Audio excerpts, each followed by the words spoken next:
So the kind folks over at Disney and Marvel actually sent me over the first 3 episodes of Echo to check out a few days ago. I actually had already watched all 3 episodes, but the embargo for it lifted just as all 5 episodes were going to be hitting both Disney Plus and Hulu. So I just decided to wait until the last couple episodes dropped, watch 4 and 5, so I can now do my review. And so with all that said, let's talk about the latest Marvel series, Echo.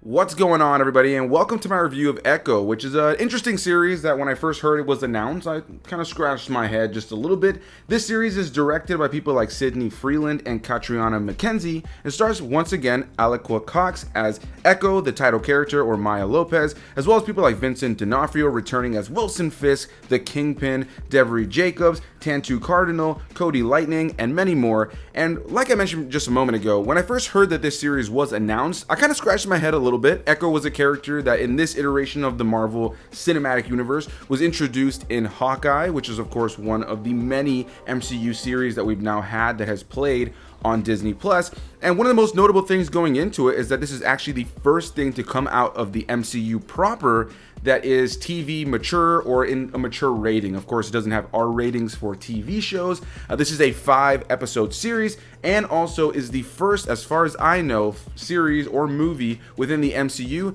that has Marvel Spotlight, a new logo that plays in front of the actual episodes that is meant to be a new banner for titles in the future that don't necessarily lean heavily into the larger MCU continuity. It can meant to be more things on their own. Now, I do think that this was a strange series to throw that on, but we're going to get into the Marvel Spotlight. We're going to get into all the characters and the story of this. As I mentioned just a second ago, though, one thing I do want to touch upon right now is the fact that this is the first TV mature thing coming out of the Marvel Studios logo and banner. And some of you might be scratching your head, and I feel like there's a little bit of table setting that we kind of have to do before we get into this review. Like I mentioned just a moment ago, this iteration of the character of Maya Lopez, or Echo, was introduced in Hawkeye, which was its own series, of course, focusing on Jeremy Renner, where her character was set up to be this individual who was coming after the Ronin, which is, of course, Hawkeye's alias during the events of Infinity War and Endgame. Of course, he thought his family was dead during the blip, as they pretty much were at that time,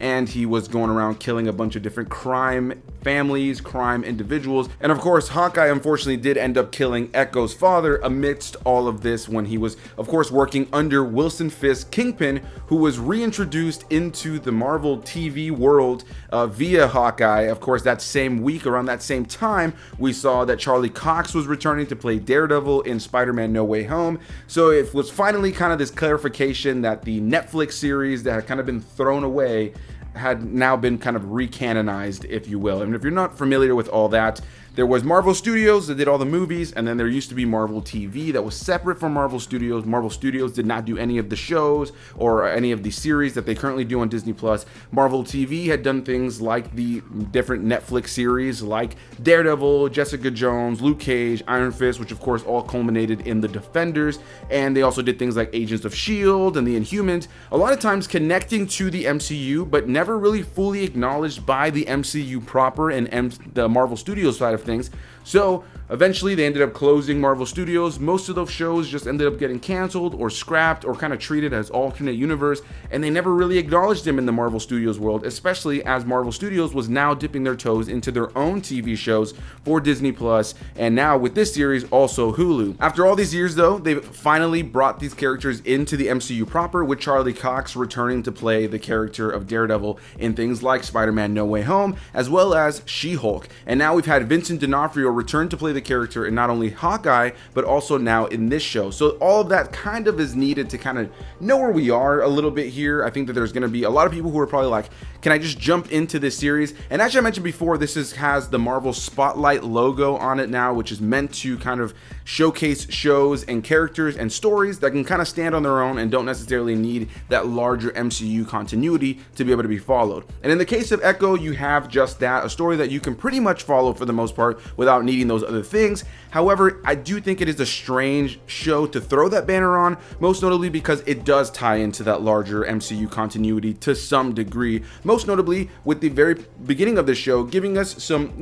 prequel flashbacks to the events of things like Hawkeye, but once it catches up to the events of Hawkeye, using flashbacks from Hawkeye to kind of fill in the gap to then get us to where we are in this story. And I know this is a lot of setup before I get into my review, but I feel like it was kind of important stuff I had to touch on because this show is not only connected to Hawkeye and not only its own thing, but also something that kind of has history with all of the past Marvel TV stuff, like all the Defenders stuff that we had on Netflix that is now kind of been recanonized via some of these characters being reintroduced, as well as the most recent trailer of Echo showing actual footage from some of the Daredevil flashbacks about most notably Wilson Fisk. Now at the very tail end of Hawkeye, we see that Maya Lopez, Echo, has a gun to the Kingpin's head, and the series ends with her pulling the trigger, but you don't see what happened. And so at the very beginning of this show, as things pick up, we have Echo now believing she's killed the Kingpin, and she's now trying to kind of take over the throne. She wants to be the Queen Pin. She wants to take over that empire that the Kingpin had and run it entirely different. Of course, in the events of Hawkeye, and I'm sorry, spoilers, I guess, if you haven't seen Hawkeye, but it's been quite some time since that series has been out, so I feel like I kind of have to talk about it at this point. And during the events of that series, you end up finding out via Hawkeye, he tells Echo that it was actually Kingpin who was responsible for the death of Maya's father, which led to her trying to shoot him at the end of Hawkeye. So at the beginning of this series, she's got this vendetta for everybody who's ever worked under Kingpin. She wants to destroy everything that he held dear. And she's also got to deal with kind of the obstacles and the struggles of being reintroduced to some family members that we are introduced to for the first time as an audience in this show. And so throughout the course of the series, she's trying to stop different things going on under the Kingpin empire, and of course dealing with some of the ramifications of her actions ahead of time. I don't want to lean into any more spoilers, and we're pretty far into this video already, but I felt like I had to kind of set the table for this series because it's an interesting one, right? It has that Marvel Spotlight logo at the top of it, but it's ultimately not a series that really stands on its own 110%. Now that we've already set the table, though, and we can kind of just talk about the character here and the story here, at its core, Echo is a movie, or it's kind of funny, I'm not going to even cut this. It is a series that, for me, genuinely, more so than any of the other MCU shows that we've gotten,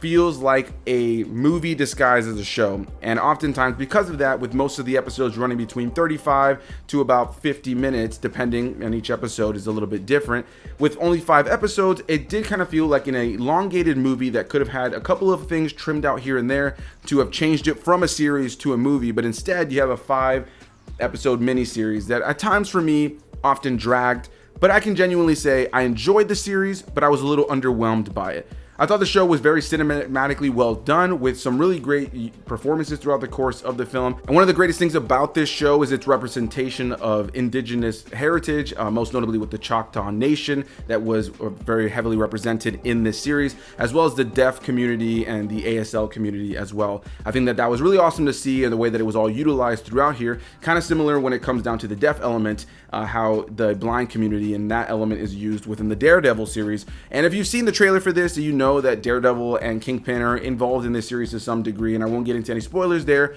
but it was really cool to see these characters come back, though I do feel like they're incredibly underutilized. I do think that both Wilson Fisk, of course Kingpin, as well as Matt Murdock, Daredevil, are just kind of being dangled in front of people to maybe kind of watch this show, to be like, hey, look who's in this show. We know you've been wanting to see them back in the MCU proper, and I don't necessarily know if they're fully utilized. With, as great as it was to see Vincent D'Onofrio come back as Kingpin, I oftentimes felt like his character was wildly underutilized, giving us a lot of scenes that felt very samey, and oftentimes I felt kind of disrespected the buildup of his character that we've had in Daredevil most notably. And so with all that said, though, I do think it's a show that has some great themes about family, most notably our heritage, and how those who have come before us live within us and continue on through us. I thought it had something nice to say on that side of things. There were some nice moments between the characters, some fun action sequences for sure, as you can come to expect from most Marvel projects. And what I liked about this show is, as I mentioned before, it is the first TVMA, the first mature kind of content coming out of the MCU proper. Of course, not the first rated R or mature content things we ever gotten about a Marvel character, or that is a comic book movie. Of course, at this point we've had plenty of R-rated comic book projects, but within the MCU, it's the first one that's going for that mature rating. And with that comes a little bit of a darker tone, but I wouldn't say it necessarily leans as dark as something like the Netflix shows, Daredevil, Jessica Jones, Luke Cage. Those are far darker. This show definitely still has its little, little sprinkling of that MCU light tone, a little bit more of that humor and action and kind of silliness that you expect from the MCU, but it's a little bit darker in tone than some of the more recent things we've gotten within the MCU, which I did enjoy seeing. I liked a little bit more of that balance of the lighter tone of the MCU along with a little bit of a darker tone. Where I could say this show really kind of disappointed me at the end of the day, personally, is that I just found a lot of the story kind of meandered. I think you have a nice story in there about family, about heritage. Again, I love the representation of the deaf community as well as things like the indigenous communities that are all throughout this nation. I think it's cool to see a story that focuses on those characters and gives us something different within a universe that we love, like the MCU. But I ultimately found myself a little bit bored with some of the episodes. I felt like some of it, just like I mentioned before, just a second ago, meandered. It felt like we were kind of just going through the motions. And while there are moments where there are some high stakes, some moments where we have some big moments of action, while we have some moments that are, very touching between characters that are given by great actors throughout the entirety of the series, I think that the performances are definitely one of the best part of this show. I ultimately found myself thinking that a lot of the story kind of felt hollow in places. We have a slew of various characters that are introduced here, most notably Maya's family, that oftentimes for me just kind of felt like placeholders for moments where the character needed a sense of stakes, something to fight for, or an obstacle, a character to maybe avoid because she doesn't want to deal with having avoided seeing this character in previous years ahead of the events of this show. And like I mentioned, it's kind of a weird thing to have this show have Marvel Spotlight in front of it, because not only does it kind of rely on flashbacks from Hawkeye and kind of the setup of who these characters are before this, but it also is something that kind of relies on flashbacks within its own story and its own heritage of our main character to really rely on giving you good stories. So oftentimes when we're in the present, I just felt like we weren't doing enough with the screen time, that by the time I got to the end of the series, I kind of had this weird feeling of just feeling it kind of just felt anticlimactic. It felt like we got to the end, the final boss, if you will, the final battle of the show, and it just kind of wrapped up kind of with a nice little bow on top, a little bit too conveniently for me, where I never felt as an audience member that urge to root for our characters, because I never really felt a sense of stakes or a real sense of worry that they were going to be in any real danger. And one of the most interesting things about introducing a character like Echo, who in the comic books is definitely deeply tied to characters like Kingpin and Daredevil, and I'm excited to see them introduced into this world. One of the things that's the most notable about them that's a little bit strange, if you will, is the fact that this character is being introduced as somebody who has been alongside the Kingpin since she was a young girl, somebody who has been an agent that he can send out to do things that he doesn't want to have to do. Obviously go and kill people for him and do the dirty work that he has many of his henchmen do. She was one of his top agents, if you will. And so it kind of feels like a retcon to have this character introduced in this way now, giving us flashbacks to when she was a child and her being deeply ingrained in the Kingpin's life for such a long time, when we have the entirety of the Daredevil series where it just is kind of unbelievable that he would have never called upon Echo to fight Daredevil amidst all of the events of that series. Now, I guess you could say that that series is not fully canon, but again, I feel like they have kind of showcased, especially with some of the marketing leading up to the show, that it is in some way, shape, or form canon. Those old series have to be kind of canon now for us to continue on with these characters and still be using footage from those shows in trailers for shows like this. So it is a little bit confusing as a fan. It just feels like a bit of a just random retcon to throw this character in now in a way where it just kind of makes it like, where has she been this entire time? And,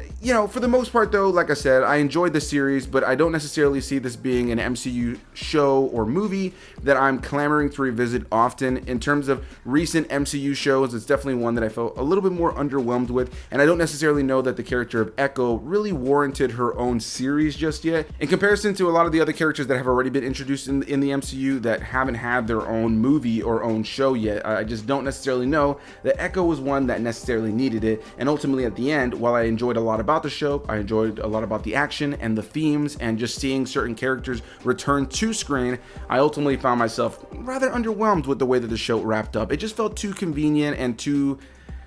I guess, simple for our characters to get in and out of situations, and between the kind of underutilization of characters like the Kingpin in a big way in my eyes, and a lot of the henchmen that are used throughout the course of this film, The villain element of this show felt weak, and I think the strongest element of the show really is the family element. But again, like I said, I do think that there are a lot of moments where some of these family members just kind of feel like something that's used to move the plot forward or keep our character away from a certain location because they're hesitant to see that character, versus it actually being a set of characters that are really integrated in the narrative themselves in a way where they feel like irreplaceable for the story. I hope all of that made sense, and I don't want to ramble too much more, but what I could say about Echo as an overall is that I found it to be an entertaining show for the most part, again, that I think is going to entertain a lot of fans of the MCU, but I do think there's going to be people like me who felt like, you know, it's well made, it's well acted, you know, it's well shot, but the story just never really fully grabbed me. I wanted I wanted these series, I want these movies, I want these characters to grab me by my shirt and rip me up against the wall and make me feel something, and I just didn't really feel that with Echo. So I definitely want to hear what you guys have to say after you guys have had the chance to check it out, and if you're watching this review first, definitely let me know if this is something that's been on your radar. Are you going to check it out? I do think it's worth watching. By no means by me saying was I disappointed by it or underwhelmed do I think it's a bad show. By no means do I think it's something that you should avoid if you're an MCU fan, but I just got to be real in saying that I do think that there were just some things about the story that just felt a little bit undercooked and underutilized, and ultimately I felt like we had a fairly safe narrative that oftentimes just didn't have the sense of stakes that I wanted, and felt like just an overly extended movie that I feel like could have been trimmed in a couple places to work on pacing, and probably could have just been a solid 2.5 hour movie at most, instead of this 5 episode kind of drawn out story that doesn't feel like it necessarily needs all that time to tell its story. So a big thanks to you guys for watching. Leave those comments down below, hit that like button, subscribe for more videos, and I'll see you beautiful people in the next one. Bye-bye.